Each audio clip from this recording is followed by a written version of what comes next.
आपण स्वतःहून जेव्हा समर्थन करतो तेव्हा त्याचा अर्थ असा निघतो की ही गोष्ट खरी आहे म्हणून आपण त्याचं समर्थन करतोय. परंतु वस्तुस्थिती पाहिल्याच्या नंतर आपल्या लक्षात येतं की आपण किती चुकीच्या गोष्टीचं समर्थन करतोय आणि ह्या सगळ्या गोष्टी किती असत्य आहेत. आणि म्हणून मला राज्यपालांच्या अभिभाषणावर खेद व्यक्त करायचा आहे या बाबतीमध्ये. आणि तो करत असताना काही मुद्दे जे महत्त्वाचे आहेत. अगदी पहिलाच मुद्दा मला या ठिकाणी सांगायचा आहे.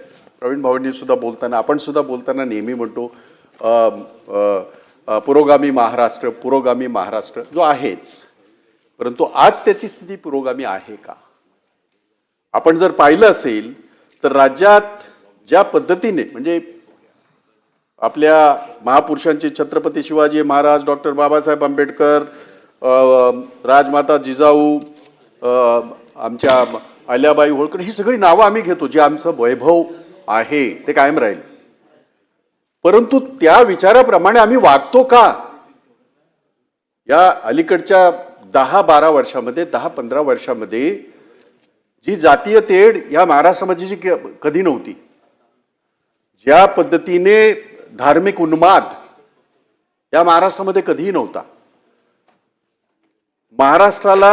महाराष्ट्राकडे बघताना, मुंबईकडे बघताना अख्ख्या देशाचं लक्ष एक आदर्श राज्य असंच इतकी वर्ष तुम्ही आम्ही पाहिलेलं आहे.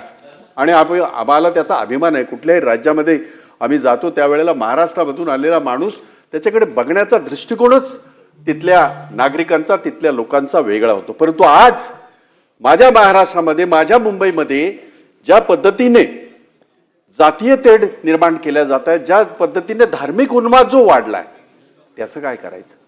मग आम्ही फक्त पुरोगामी महाराष्ट्र ही बिरदावली फक्त हे करायची, बोलायची आणि ती बिरदावली फक्त मिरवायची, की खऱ्या अर्थाने महाराष्ट्राचा जो आपण लौकिक,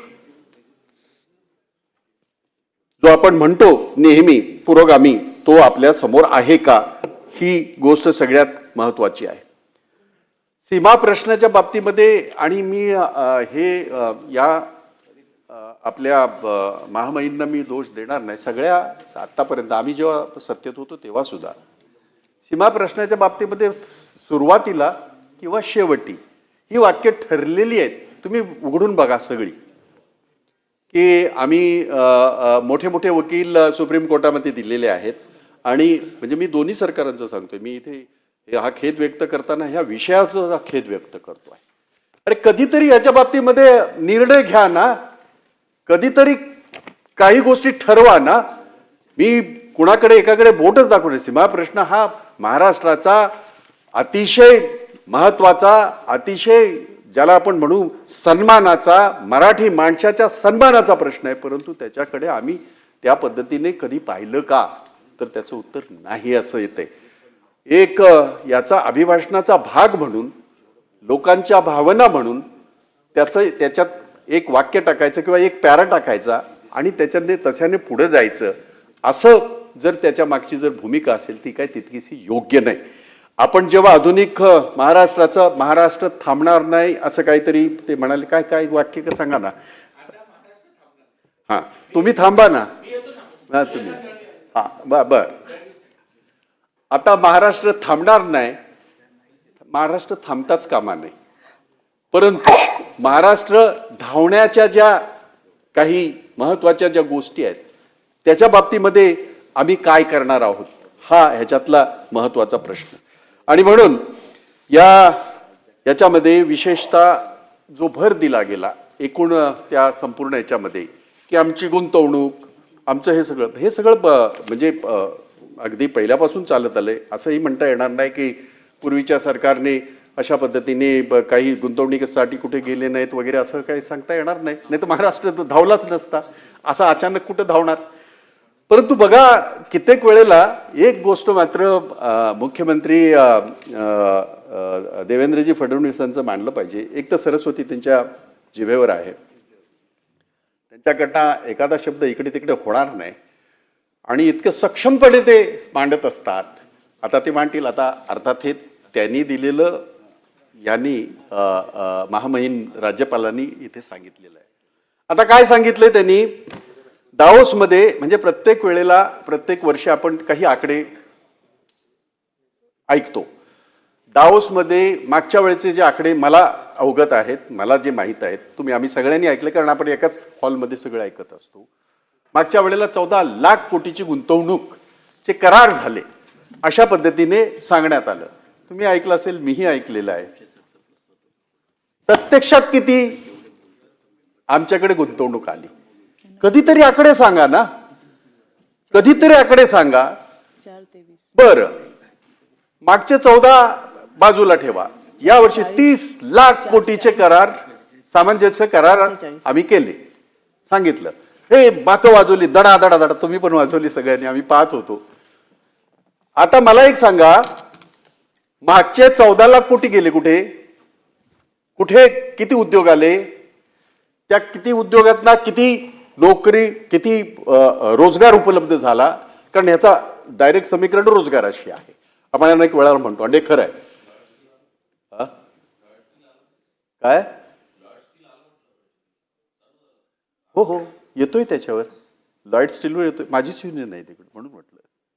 आणि ती पहिली इकडे आपल्या या मुरबाड MIDC ला होता तो, त्याने त्याचं युनिट काढलंय तिकडे, मोठं युनिट आहे, वादच नाही, ते स्वागतच करायला पाहिजे, कोण नाही म्हणते.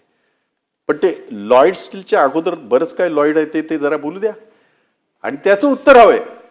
मी एक गोष्ट अगदी प्रामाणिकपणे आपल्याला सगळ्यांना सांगू इच्छितो, या राज्यामध्ये एखादी गोष्ट नवीन आली, एखादी गोष्ट वाढली, एखाद्या गोष्टीने ह्या राज्याचा लौकिक वाढला, वैभव वाढलं, आणि त्या माध्यमातून ह्या राज्याच्या तरुणांना जर नोकऱ्या मिळत असतील तर स्वागत करायलाच हवं.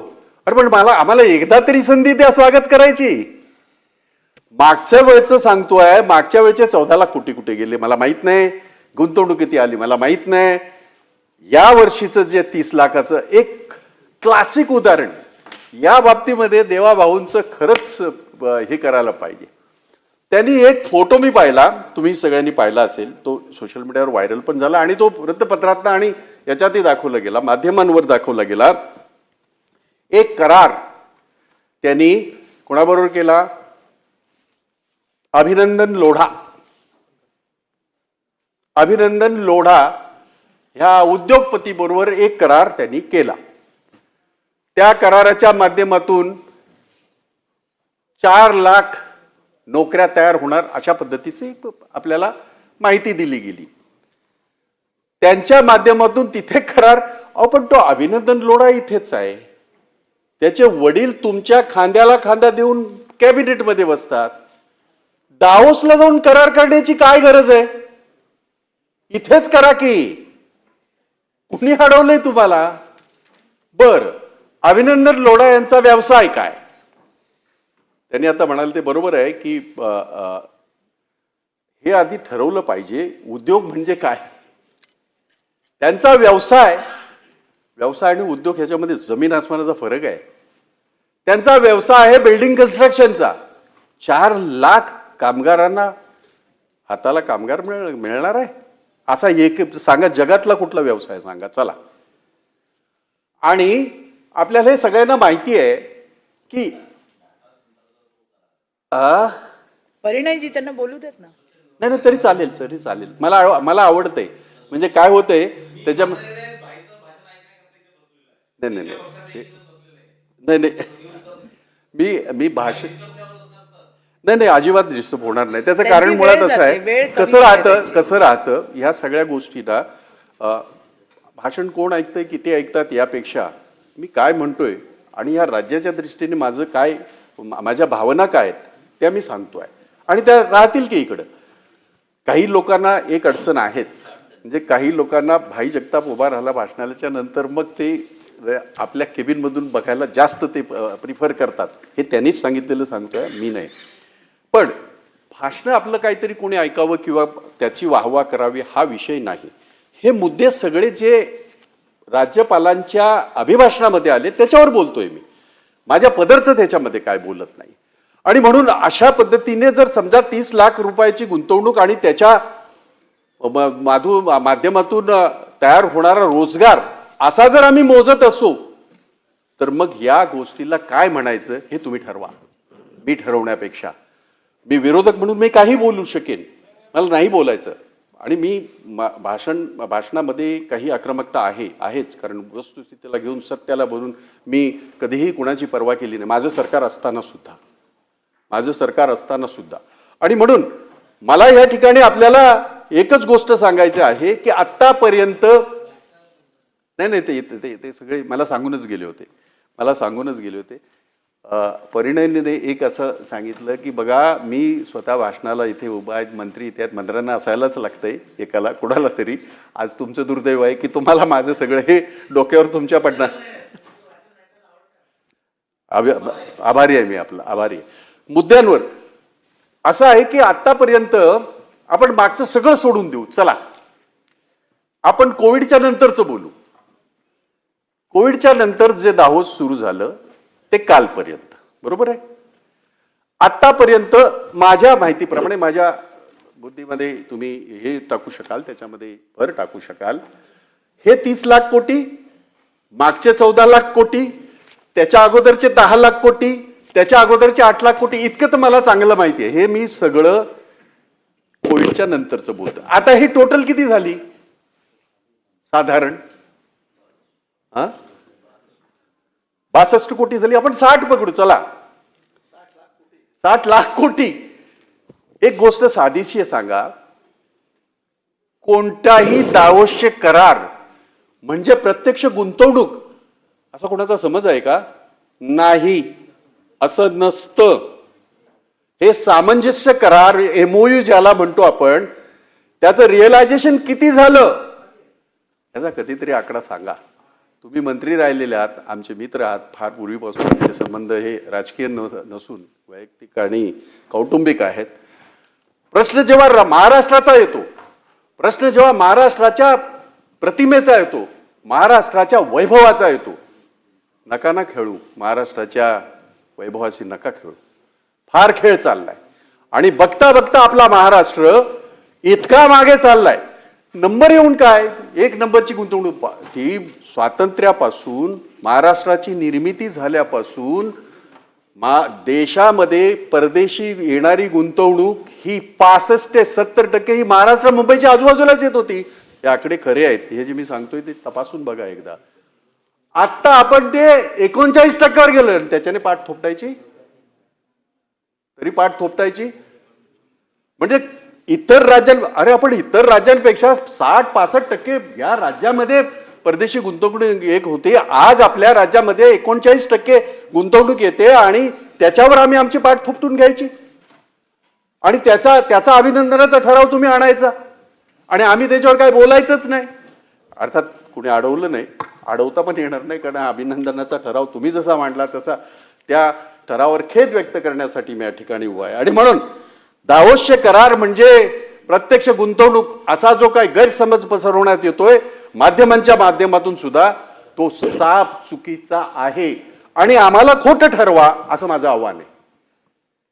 गेल्या 4 वर्षामध्ये हे सरकार आलेली ही 2 वर्ष आणि त्याच्या अगोदरची ह्या 4 वर्षामधले जे आकडेवारी मी सांगितली तुम्हाला, हे 30 लाख कोटी, त्याच्या अगोदरचे 14 लाख कोटी, त्याच्या अगोदरचे 10 लाख कोटी, त्याच्या अगोदरचे 8 लाख कोटी, हे जे काय 60-62 लाख कोटी जे करार तुम्ही केल्याने त्याला संबंधित असलेली जी तुम्ही रोजगार निर्मिती सांगितली किती झाली ती कृपया आपल्या उत्तरात जर सांगितलं तर माझ्यासारखा माणूस लगेच उभा राहून तुमची माफी मागेल की मी चुकीचं काहीतरी मी बोललो. असं 22 वर्ष झाली वरच्या सभागृहातनं वरच्या सभागृहातनं हा प्रवास नाथाभाऊ आपण सगळ्या तुम्ही सुद्धा केला, आम्ही सुद्धा केला. एखादी गोष्ट जर खोटी माझ्या तोंडून जर गेली असेल तर त्याच्या बाबतीमध्ये माफी मागण्यामध्ये मी मागे पुढे पाहणार नाही, परंतु आई भवानीच्या कृपेने तशी कधी पाळी आली नाही. कारण हे जे सगळे आकडे आहेत हे सरकारचेच आकडे आहेत. हे आकडे घेऊनच मी बोलतोय आणि त्याच्यावर माझा खेद व्यक्त करतोय. म्हणून याच्यामध्ये फक्त हा जर कागदी सोहळाच जर करायचा असेल तो कशाही प्रकारे करता येतो. म्हणून मी म्हटलं की आपण काय लिहून देतो सरकार ते महामहिम वाचत असतात, त्यांचा त्याच्यामध्ये तसा दुरान्वयी संबंध, तसा प्रत्यक्ष याच्यामध्ये त्यांचा दुरान्वयी संबंध नसतो. आणि म्हणून मला या ठिकाणी मुद्दाम सांगायचं आहे की 40 लाख रोजगार तयार होणार असं सांगितलं. म्हणजे 30 लाख कोटीची गुंतवणूक आणि 40 लाख रोजगार. आता सगळा तुमचा आकडा, या देशामध्ये गेल्या 45 वर्षामध्ये जी एवढी बेरोजगारी नव्हती तेवढी आज आहे देशामध्ये. कारण प्रवीण भाऊंनी देशाचाही आढावा घेतला. ट्रम्पपर्यंत गेलेच हा ते. येतोय मी, त्याचा ड्रम वाजवणारच आहे मी. बरं झालं संधी दिली, नाही तर महाराष्ट्राच्या याच्या अभिभाषणावर ट्रम्पचं कसं काय बोलायचं असा मला प्रश्न पडला असता. त्यांनी तो दरवाजा ओपन करून दिलाय, त्याच्यावर येतो मी. पण मला एक सांगा की याच्यामध्ये महाराष्ट्रामध्ये आज बेरोजगारी किती आहे तो आकडा एकदा सांगा. सरकारच्या खरं तर वेबसाईटवर तो पूर्वी मिळायचा, देशाच्या सुद्धा राज्याच्या सुद्धा. गेली 7-8 वर्ष तो मिळत नाही. ती वेबसाईट लॉक करण्यात आलेली आहे. माझी चुकी असेल तर मला आपण सांगा.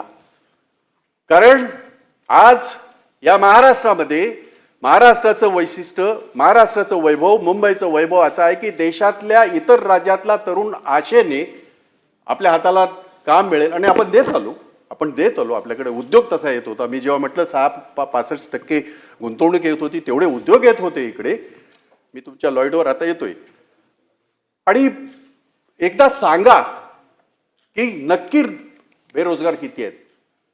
तुमच्या उत्तरात येऊ द्या, नाहीतर मी सुद्धा सांगेन. कारण हे चालत राहील, हे 2-3 दिवस चालत राहील आणि संदर्भामध्ये कधीतरी मी ते उत्तर देईन तुम्हाला.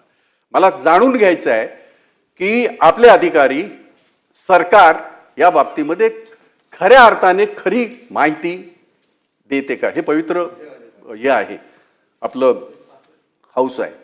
इथून जसं देशाचं संसद आहे तसं हे पवित्र हाऊस आहे. इथे निदान ह्या फ्लोअरवर वस्तुस्थिती सांगा ना. आणि म्हणून मी सुरुवातीचं वाक्य सभापती महोदया मी बोललो, खरं खोटच जर तुम्ही गृहीत धरून चालला तर मग खरं बाहेरच येणार नाही ना. कारण मग त्या खोट्याला गोंजारत त्याला मोठं करत खरी परिस्थिती येणारच नाही. एकदा खरी परिस्थिती सांगा.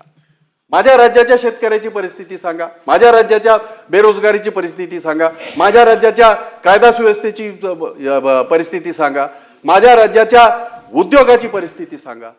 निदान एकदा येऊ द्या. म्हणजे निदान कित्येक वेळेला असं होतं, माझी चूक माझ्या लक्षात आली, मी परत करणार नाही, मी पुढे जाईल. ही साधी आपल्या दैनंदिन जीवनातली आपली कृती आहे.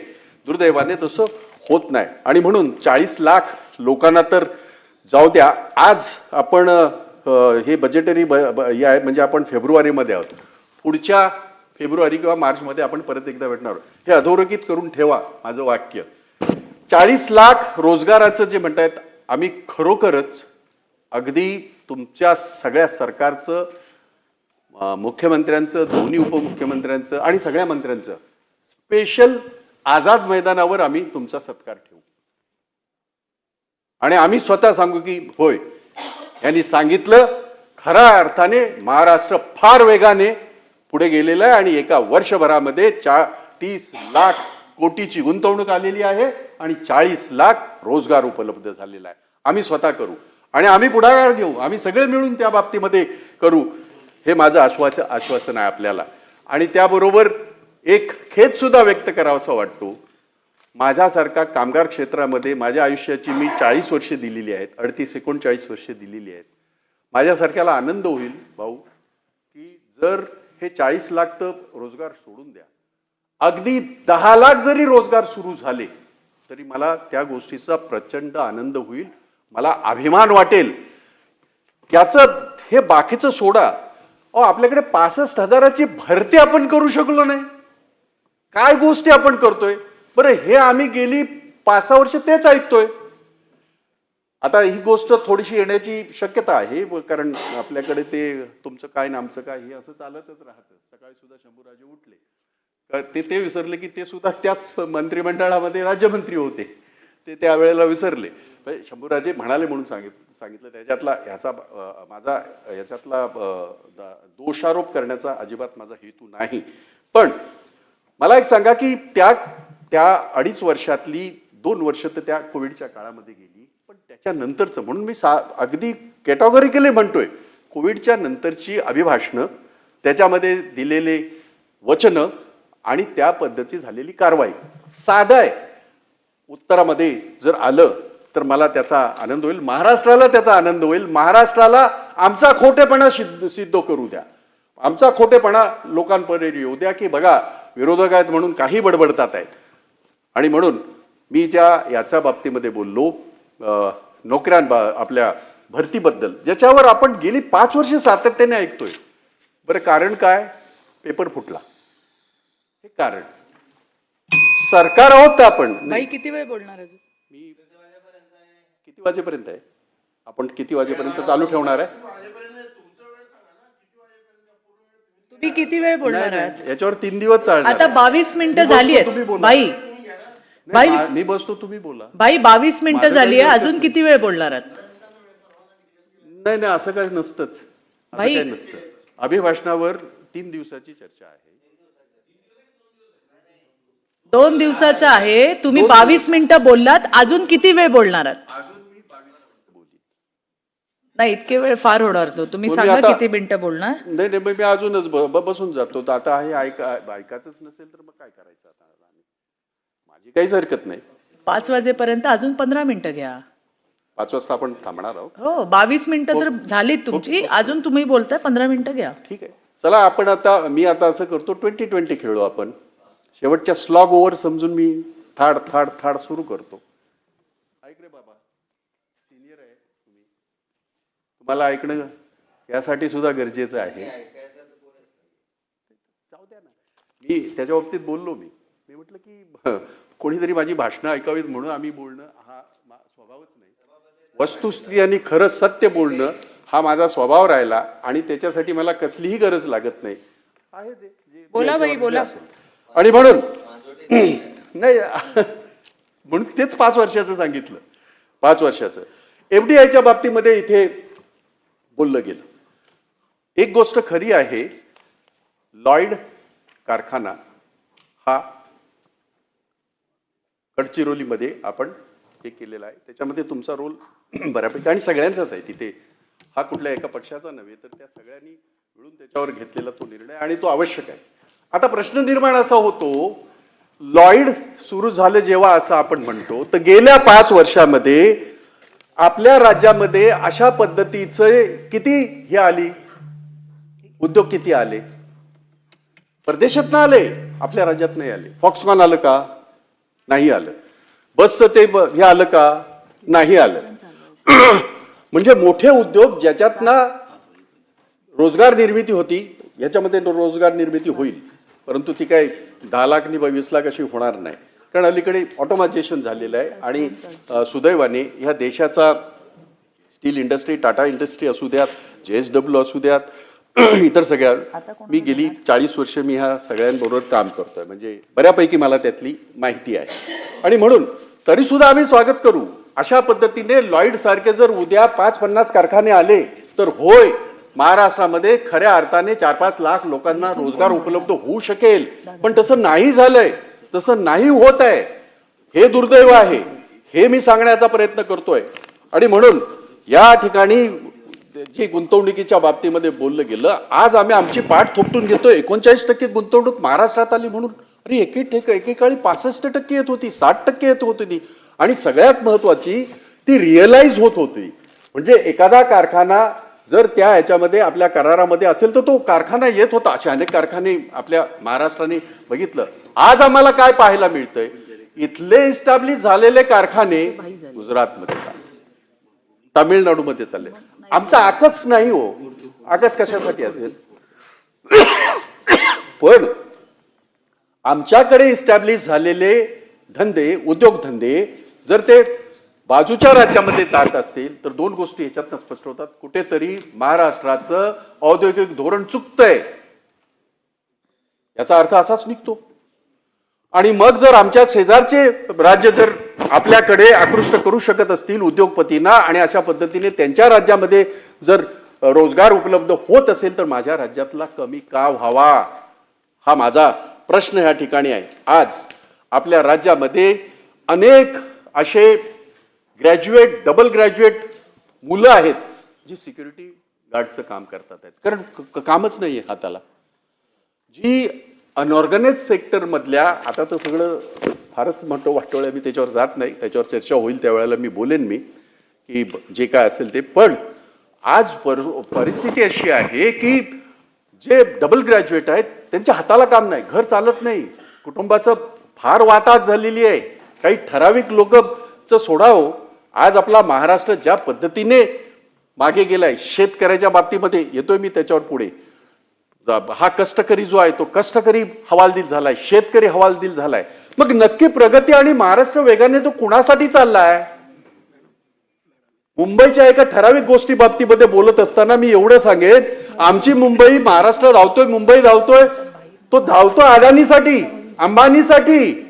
आमच्याकडच्या सगळ्या मोठ्या मोठ्या, मग ते नुसतं हेच नव्हे, तिकडचं धारावीच नव्हे, तर आमच्या बांद्र्याचं रेक्लेमेशन, आमच्या महत्वाच्या अशा समुद्रकिनारी असलेल्या जागा ह्या दिल्या जात आहेत आणि सरकार त्याच्यामध्ये पुढाकार घेते. हे दुर्दैवाने मला या ठिकाणी सांगावंसं वाटतंय. आणि म्हणून परदेशी गुंतवणूक, FDI ज्याला म्हणतो आपण, या बाबतीमध्ये आपली पाठ थोपटून घेण्यापेक्षा महाराष्ट्र ज्या पद्धतीने भूतकाळामध्ये, ज्या पद्धतीने महाराष्ट्रामध्ये जी ही येत होती गुंतवणूक, परकीय गुंतवणूक येत होती, ती आज नाही असं मी म्हटलं तर त्याच्यामध्ये आश्चर्य वाटू नये. आणि हा या बाबतीमध्ये मी खेद व्यक्त करत आहे.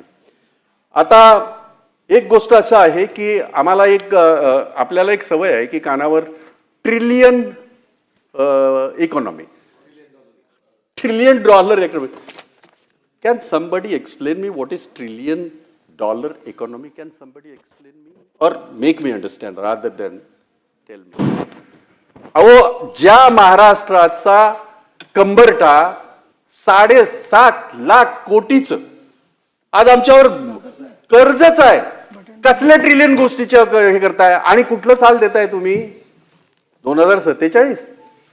अरे देवा, म्हणजे प्रत्येक वर्षी अभिभाषण ऐकायचं, प्रत्येक वर्षी आम्ही बजेट ऐकायचं आणि त्याच्यामध्ये सगळ्या अशा क्लुप्त्या लढून हे याचं बजेट नाही तर हे पॉझिटिव्ह बजेट आहे असं दाखवण्याचा प्रयत्न करायचा.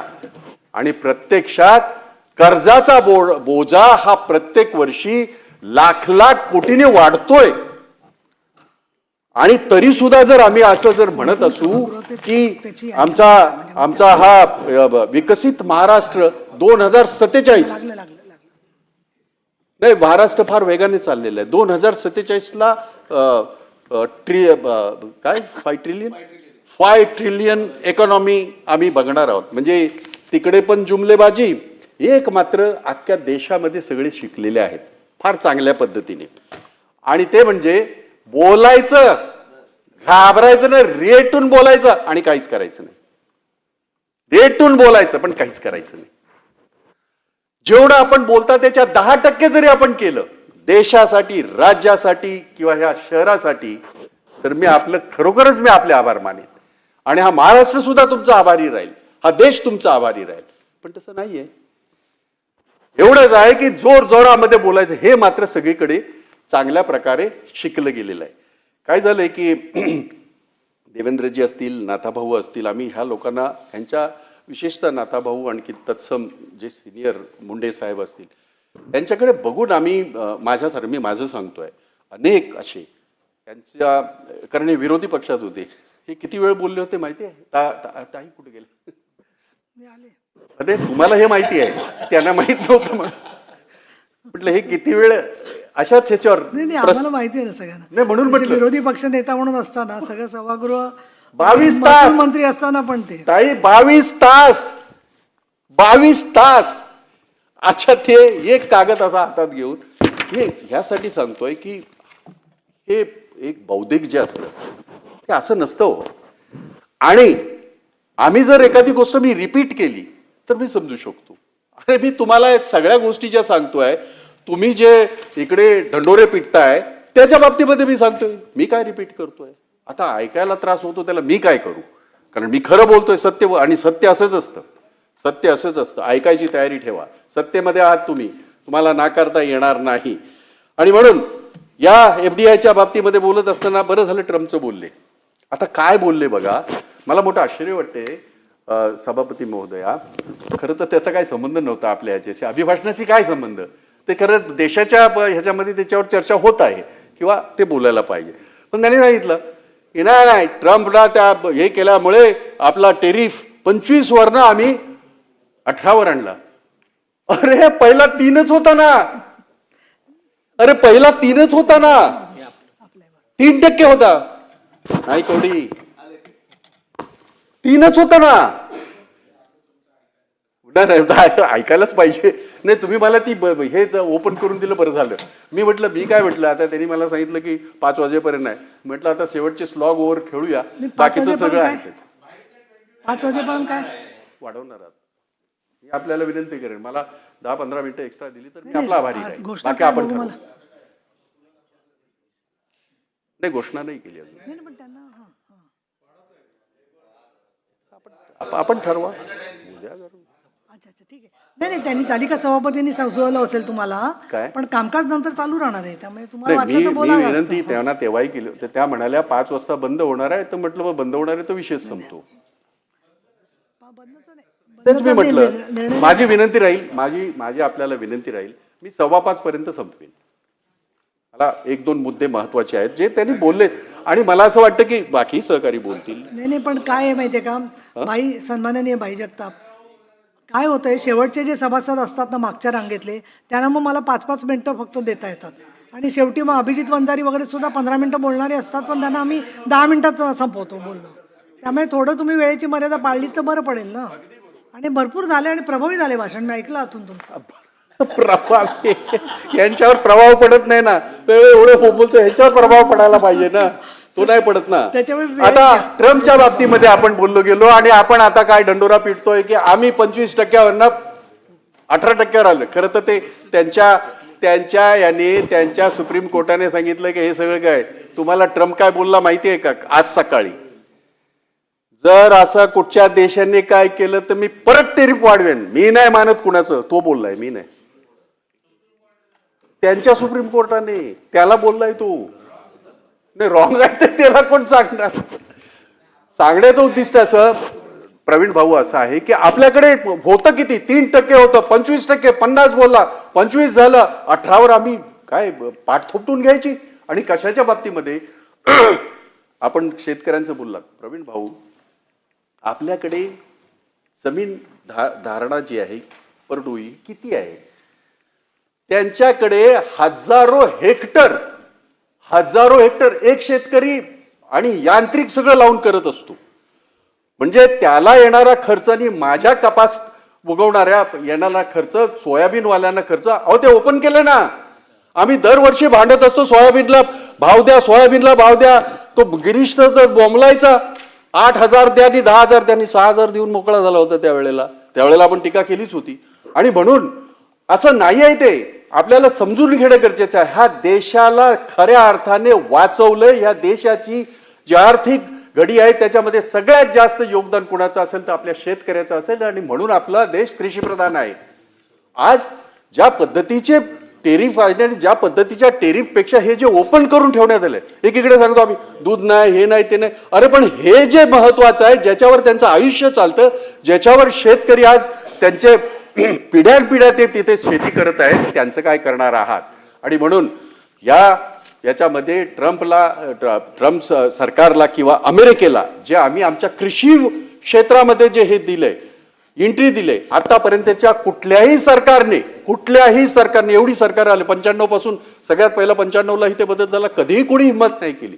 कारण माझा शेतकरी, माझा तो हे जो आहे अन्नदाता आहे, तो त्रासात येता कामा नये. कारण आम्ही असे सुद्धा निसर्गाशी लढतोय, परिस्थितीशी लढतोय, या सगळ्याशी लढून आम्ही कुठेतरी आमचं जीवन हे करण्याचा प्रयत्न करतोय. आज त्याच्यामध्ये हे जर सगळं ही भूतन, ही राक्षस आपल्या समोर आले तर आपला शेतकरी टिकणार नाही, तो कापास उगवणारच नाही, कारण त्याला परवडणार नाही. आणि म्हणून याच्या बाबतीमध्ये बोलत असताना मला मुद्दाम या ठिकाणी सांगावंसं वाटेल की या कारणासाठी सुद्धा मी या अभिभाषणावर माझा खेद या ठिकाणी मी व्यक्त करतो. या अभिभाषणामध्ये आणखीन एक गोष्ट सांगण्यात आलेली आहे जी की अतिशय घातक आहे. भविष्यामध्ये चांगल्या गोडगोड शब्दामध्ये ते सांगण्यात आलेलं आहे, परंतु मला इथे मुद्दाम आपल्या लक्षात आणून द्यायचं आहे की